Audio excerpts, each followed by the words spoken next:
Let's take a look at the production of Zongzi today. The workers first need to prepare the ingredients. They start by processing the peanuts. These peanuts were bought by the factory owner through a secret channel.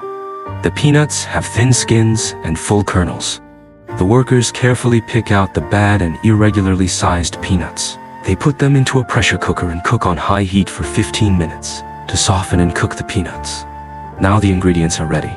Next, we process the premium pork belly. The butcher has already cut the pork into small rectangular pieces, which makes it easier for us to handle later.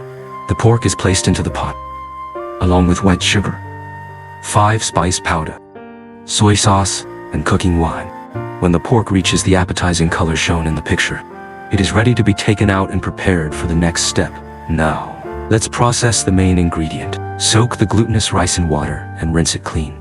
Then, add a small amount of water to a large iron pot, along with soy sauce, seasoning, and vegetable oil. Add the cleaned glutinous rice into the pot. To avoid burning the main ingredient, keep stirring constantly. Once the moisture is cooked off, add the peanuts and the factory owner's secret spice bag.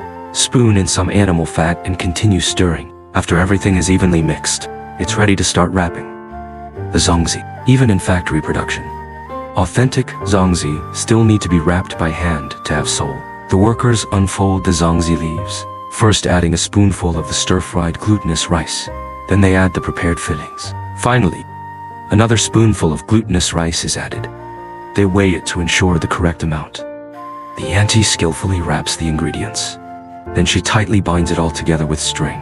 And that's one Zongzi ready. Bundles of Zongzi are placed into a steaming machine and steamed for about 20 minutes. At this point, the Zongzi is at its most delicious. Unfortunately, we can't eat it right now. Once cool, the Zongzi enters the final packaging process. A modern packaging machine places the Zongzi into bags one by one, seals the bags under vacuum. And that's the Zongzi you buy in the supermarket.